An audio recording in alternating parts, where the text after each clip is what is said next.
quiero darle la cordial bienvenida a nuestro primer invitado de la tarde de hoy, profesor Enoc Adames, licenciado en sociología, pero además investigador, con quien hemos en otras ocasiones abordado temas similares y agradeciendo pues su amabilidad de aceptar esta entrevista y conocer desde su punto de vista y estudio que siempre ha realizado profesor Enoc sobre estos últimos hechos de violencia que hemos visto en cadena y muy recurrente.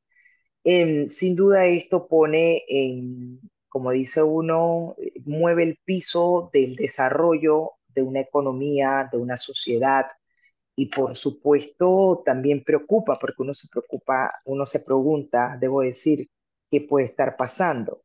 Y siempre vemos que se asocia los temas de violencia cuando suceden en determinados lugares en que quién sabe en qué andaba o que pertenece a una pandilla o temas de droga. Pero más allá de simplemente reducir o minimizar que un hecho de violencia guarda relación con estos extremos, sea temas de pandilla o temas de droga, creo que hay que verlo más integral y entender qué pudiera estar pasando en nuestra sociedad que se han venido dando con tantas frecuencias temas de violencia. Bienvenido, profesor. Muy buenas tardes, Edna. Buenas tardes a todos. Bueno, yo comenzaría primero por establecer la violencia como un hecho social. Y ese hecho social está, digamos, históricamente situado. Cada sociedad organiza de alguna manera sus manifestaciones de conflicto y, por supuesto, en relación a esos conflictos se desarrollan o se emergen formas de violencia acorde a la cultura, a las prácticas sociales, a las experiencias, a nivel de antagonismo, de conflicto. En ese sentido, la violencia es histórica y está socialmente situada acorde a distintos escenarios de países. Ahora, el caso nuestro, ¿no? El caso panameño, destacando el carácter social, este es un problema extensivo a toda la República. Yo diría que no se circunscribe a las provincias de Panamá y Colombia. Se ha ido extendiendo a lo largo de la República y vemos pandillerismo armado en Veraguas, en Chiriquí, etcétera, ¿no? Este, lo segundo es en qué contexto se da la violencia y a qué sectores afecta y de qué manera es posible atenuar o, digamos, minimizar la violencia como un hecho social. Primero el conflicto, ¿no? Es decir, tiene que haber un conflicto generalizado para que, o particularizado en distintos tipos de conflictos para que la violencia emerja como una forma de solución o una forma de incidencia en la manera mediante la cual yo puedo manipular el conflicto, puedo hacer del conflicto un elemento que me beneficie o el conflicto es un elemento que me afecta y, bueno, altera la convivencia de un país. Eh, lo tercero diría que las formas, estas expresiones de violencia son recurrentes. Yo creo que han ido increciendo. Es decir, no surgen en un cielo sereno formas de violencia que de pronto nos aplastan y dicen, bueno, ¿qué es lo que está pasando? Yo diría que de alguna Ujú. manera hemos venido observando a lo largo de décadas formas incrementadas de violencia, formas extendidas de violencia, formas generalizadas de violencia que impactan distintos escenarios. La calle, el escenario laboral, el escenario doméstico, distintas expresiones de violencia que, de la cual se ven afectados distintos sujetos, ¿no? En el escenario doméstico, los niños, los ancianos, las mujeres.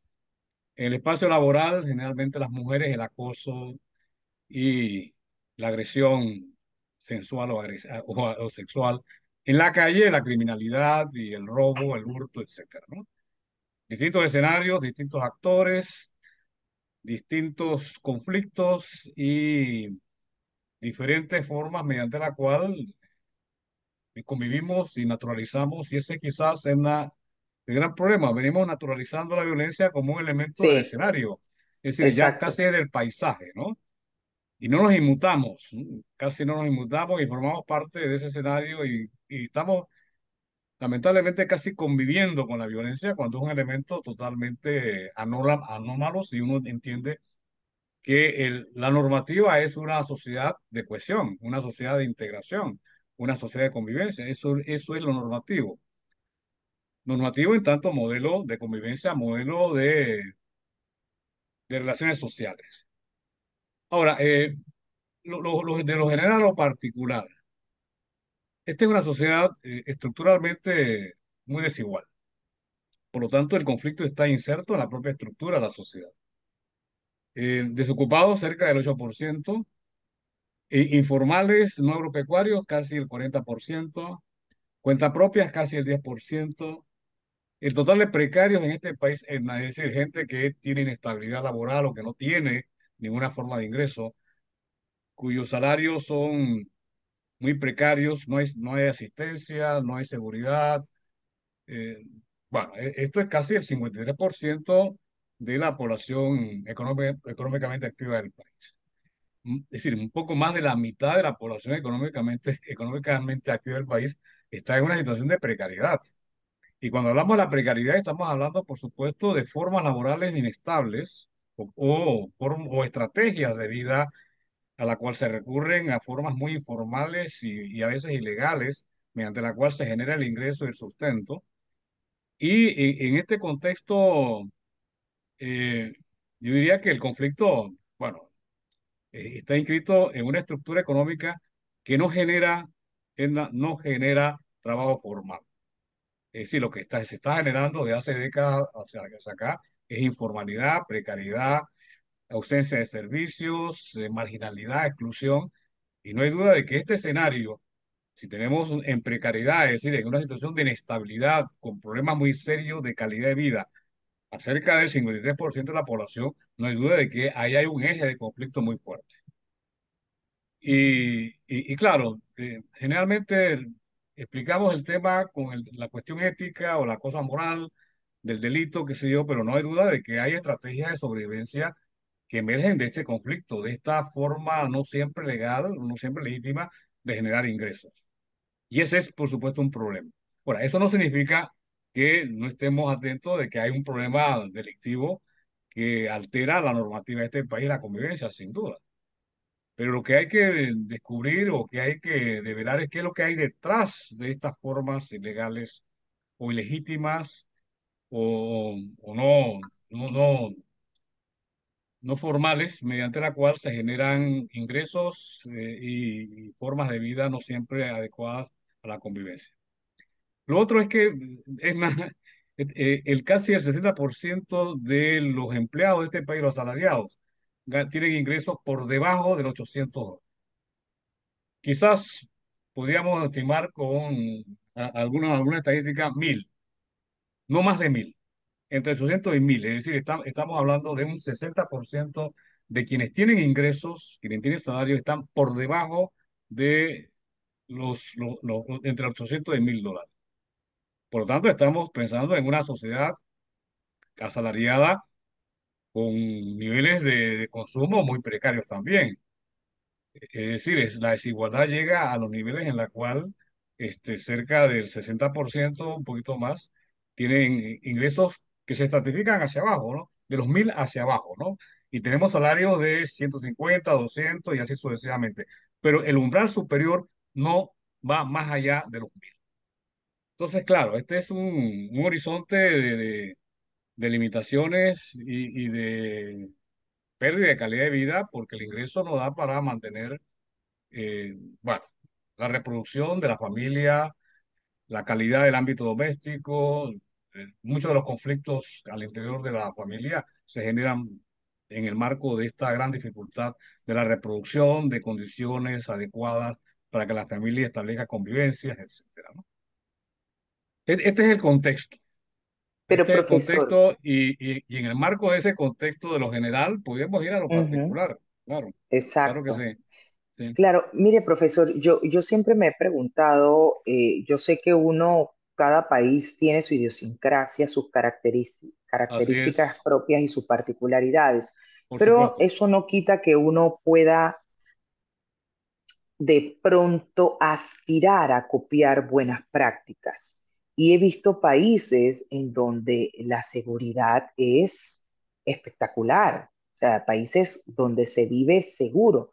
Y mi Ujú. pregunta siempre va en torno a cómo lo han logrado y qué pudiéramos hacer nosotros para llegar a ese En punto. la política de inclusión y de cohesión social, definitivamente. Políticas de resocialización y de integración de quienes delinquen y vuelven a la sociedad insertos en formas laborales que le establecen estabilidad e ingreso relativamente permanente. La inclusión y la cohesión es fundamental. En el momento en que se pierde la inclusión social y la sociedad se desestructura, se fractura, se fragmenta, el conflicto aparece y emerge sin duda la violencia en sus distintas manifestaciones. Esto es importante porque hablamos de violencia, pero son las violencias, ¿no? Hay distintos Exacto, tipos de violencia, distintos sujetos que ejercen la violencia y son diferentes los quienes la padecen, ¿no? En el ámbito doméstico, en el ámbito laboral, en la calle, etcétera. El niño, el anciano, el transeúnte, el ciudadano, en el ámbito laboral, qué sé yo, el trabajador, la trabajadora, etcétera, ¿no? Entonces, si este país es el cuarto o el sexto, no vamos a entrar en ese debate, más desigual del mundo y está entre los primeros de América Latina, no hay duda de que ahí no tenemos una sociedad inclusiva, ahí no tenemos cohesión. Lo que tenemos son fracturas muy, muy fuertes. A ver, fracturas.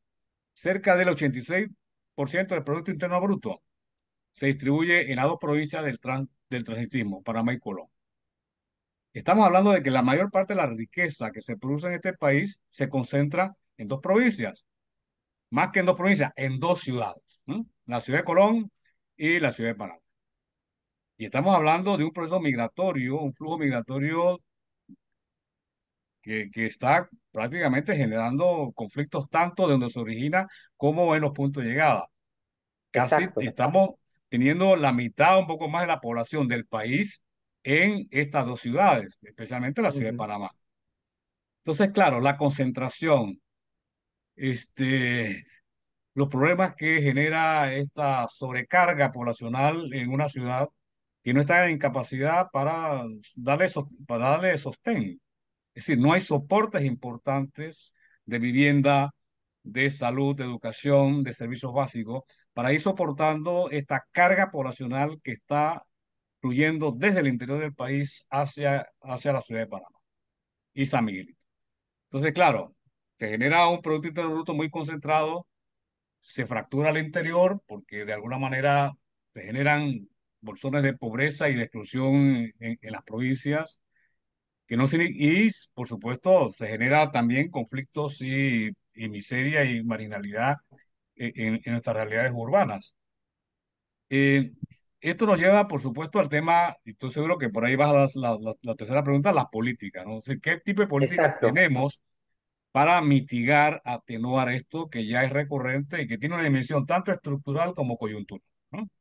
Y Lo que estructural realmente implica, funcione, y que realmente funcionen, profesor, porque digo, claro, políticas, yo siempre escucho que sí, que tenemos políticas en materia de criminalidad, políticas en materia de prevención, pero yo no sé hasta dónde esas políticas están siendo revisadas de manera frecuente para ver si se alinean a los verdaderos intereses o necesidades que tenemos nosotros como país, porque somos muy dados a copiar muy textualmente lo que otros países, por eso hablé lo del tema de que cada país tiene sus propias de características e acuerdo, idiosincrasias, sí, y tú no puedes copiar las cosas textualmente como las están haciendo en otros países, sino adecuarlas ¿no? a lo Somos muy que... dados a generar planes y papelería y documentos Exacto. y exactamente, así es, Consultorías por doquier que quedan lastimosamente, que pueden ser muy buenas, claro. pero quedan lastimosamente engavetadas,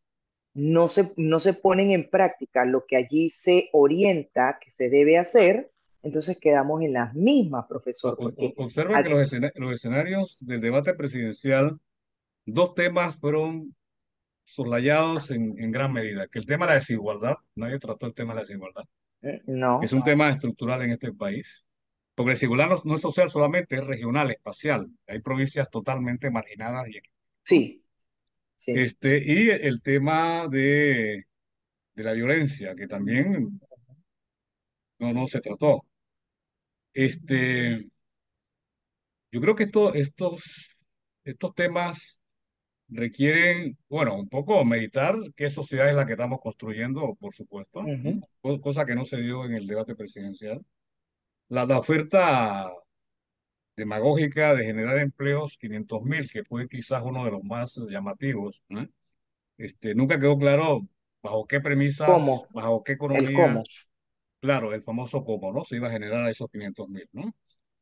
Y por supuesto, está el tema de la delincuencia, ¿no? Las políticas que se formularon ahí son más políticas represivas, es la administración del crimen a través de la represión. Y eso, de alguna manera, fue planteado por uno de nuestros sociólogos que maneja bastante el tema de la política, como es el profesor Lazo. Ujú. No se plantearon políticas preventivas, porque la política preventiva requiere una concepción de sociedad. Es decir, va más allá de la acción policial, de la acción de Exacto. intervención, de la represión, del hacinamiento en las cárceles, que no es resocialización, sino son universidades del crimen. Y bueno, de esto ya lo sabemos, lo hemos conversado, todo el mundo lo sabe, que las cárceles no resocializan, lo que es la muestra, por supuesto, de que no hay una política preventiva que integre a quienes cumplen penas Condena. por condenas, por supuesto. Y la política preventiva requiere una visión, requiere una inversión social muy, muy grande, porque Claro. implica generar, para comenzar, trabajo decente. Es decir, si tú no generas trabajo, no generas inclusión. Si no generas trabajo, no generas ingresos para que se satisfagan necesidades básicas a nivel individual y a nivel familiar. El trabajo decente es la clave de toda sociedad inclusiva, de toda sociedad cohesionada. El trabajo es fundamental. Y podrás tener todas las ayudas, todas las políticas, las toallas, como decimos usualmente, puedes tirarlas todas y todas serán Ujú. un paliativo porque además generarás una actitud muy, muy pasiva, ¿no? De contemplativa frente a un Estado que sí, me está dando algo, pero no me está resolviendo el cómo pescar, me está dando el A pescado, pero no eso. me está dando. Ese es el tema, Exacto. claro. Hay un tema ahí, porque usted bien lo señala, profesor Adames, y es el hecho de la falta de oportunidades a una persona que delinque, Muy pero bien, que excelente. Así sale, es, que claro. es exacto, sale, se trata de reinsertar a la sociedad, pero no hay o no encuentra oportunidades. Pero vamos que esa persona se le da una oportunidad de un salario base, como bien usted señala, 800 o menos de 800. Esa persona dice, esto realmente no me da lo que realmente me da el crimen organizado o lo que me da la venta de la droga, así que yo dejo este trabajo y me sigo dedicando a vender droga porque encuentro pues, más ingresos con esa actividad ilícita. ¿Cómo se puede trabajar con estas personas que simplemente han sido detenidas por ese tipo de delitos? Venta de drogas al menudeo o crimen organizado, muchachos que matan a saldo, o sea, te pago por matar y pues le pagan una cantidad que él dice, maté, nadie me vio, soy menor hasta de edad y no pasa nada. ¿Cómo hacemos con esa No, no, población? sí, no, la prevención no implica anular la represión. Sí, que no claro en eso. Tiene que haber represión y tiene que haber intervención coercitiva, represiva con respecto a manifestaciones ya peligrosas y tremendamente destructivas, como es el narcotráfico en este país, ¿no?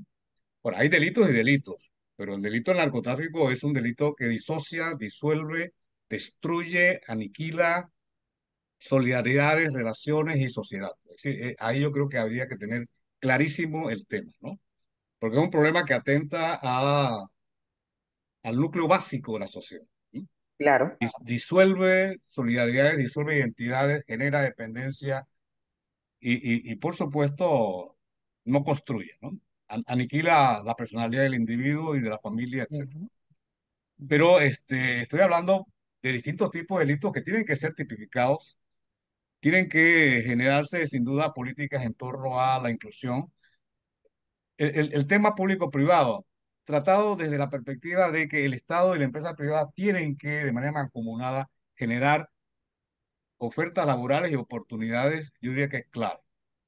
Eh, ¿Por qué en este país tenemos la informalidad que tenemos casi rayando el 50%?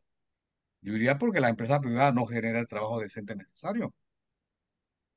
A ver, ¿quién en el manoseo, disculpa la expresión, que se Sí, hacemos con respecto a quién tiene la responsabilidad de generar trabajo?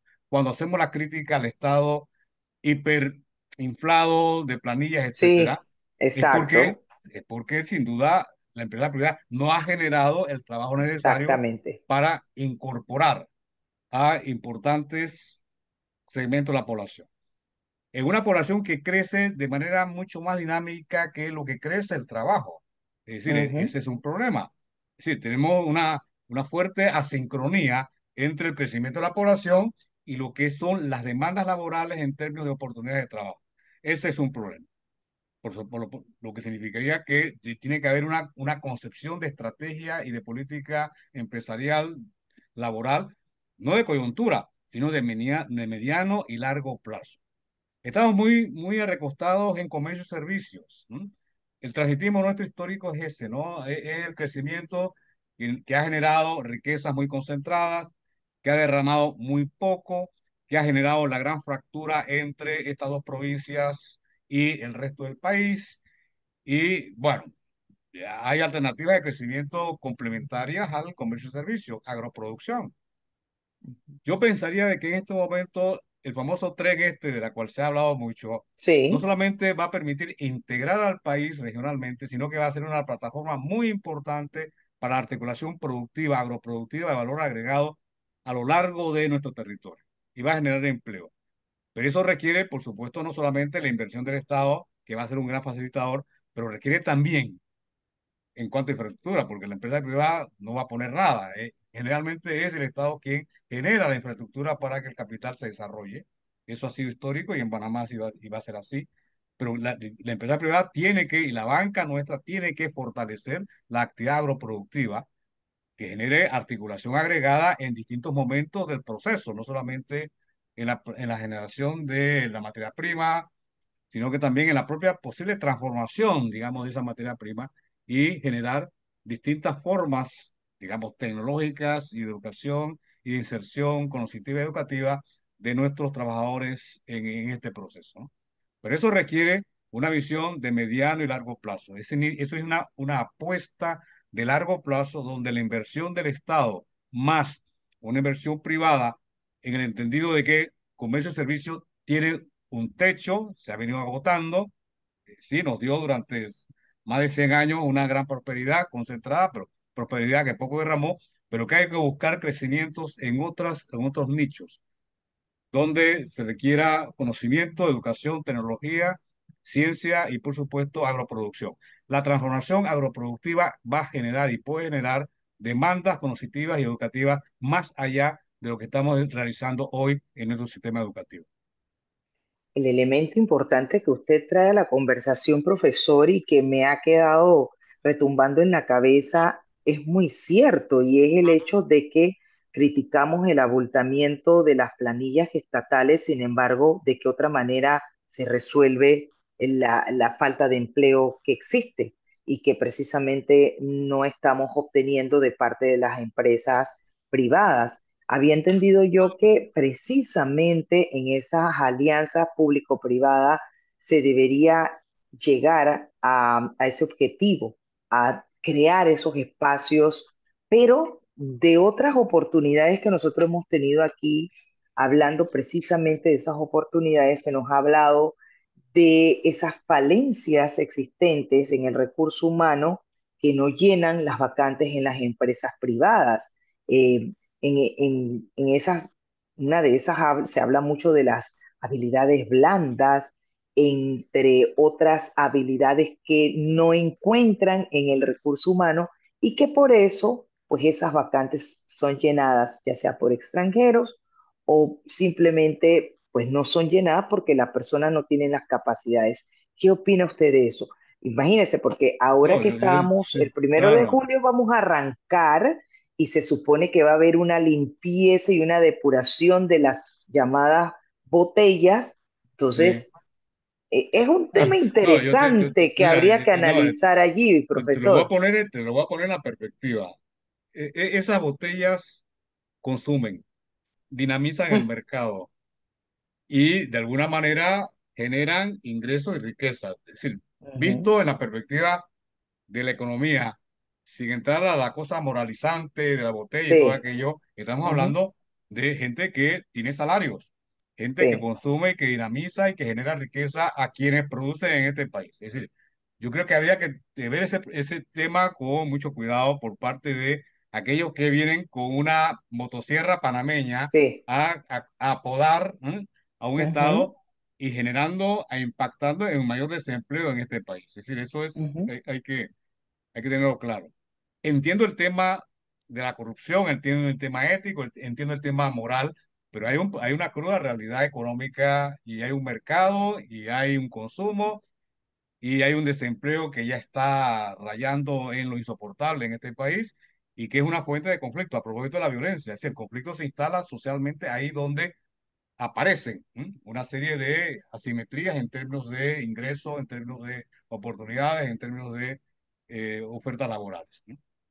Pero en términos de la educación, yo recuerdo que aquí pasó Intel una vez y dijeron que se iban a Costa Rica porque aquí los estudiantes nuestros no tenían los conocimientos educativos y técnicos científicos para poder ingresar a un nivel de producción tecnocientífica muy elaborada, como eran los microchips y todo lo que son estos elementos propios de la informática y la cibernética y la computación. Pero lo que tenemos es un sistema educativo que está acorde a las necesidades de comercio y servicio. Ese es el problema. Toda la estructura educativa está en función de necesidades de mercado. ¿Pero qué necesidades de mercado son las que se han ido construyendo? Las necesidades de comercio y servicios, que tiene un techo laboral ya definido, es decir, no puede ampliarse más allá de lo que tenemos. Por eso hay una gran incapacidad de absorber mano de obra y la que se absorbe es mal pagada y la que no puede absorberse entra en la informalidad.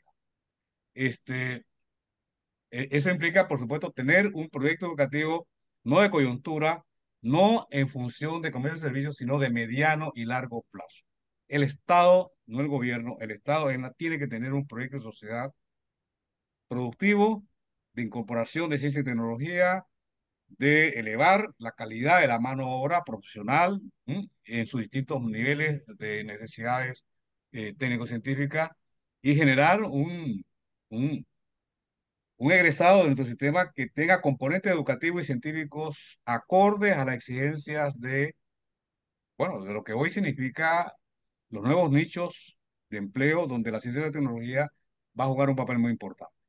Porque si no, si pensamos las consecuencias deseadas o no deseadas, pero digamos que deseadas del famoso tren que va a atravesar el país, que va a integrar al país, no solamente va a movilizar fuerza de trabajo a lo largo y ancho del país, sino que tiene que movilizar fuerza de trabajo altamente calificada. claro. Y dos, las demandas de esa mano de obra que va a movilizar altamente calificada a lo largo de años del país debe estar en las necesidades de toda una estructura agroproductiva que va a demandar niveles tecnológicos importantes. Entonces estamos hablando, por supuesto, de una estrategia de desarrollo distinta a comercio y servicios, distinta al tema bancario, al tema especulativo, al tema del mall, al tema de la tienda, al tema que es un poco lo que ha organizado la economía de este país. Colón. Colón son nichos, son enclaves, enclaves que no derraman nada. Está Puerto, está Zona Libre, y son enclaves de riqueza en un mar de pobreza, como usualmente se dice. Entonces tenemos enclaves que generan riqueza, pero que no derraman y que no generan en su entorno oportunidades, ¿no? Entonces, más que enclave, lo que tenemos que pensar es en estructuras productivas que tengan un implante agrotransformador. Es decir, desde el productor hasta el momento de la transformación productiva, de la comercialización y donde el hub más importante que tenemos, que es el Canal de Panamá, sea una plataforma muy importante para vincular parte de esa producción hacia el exterior.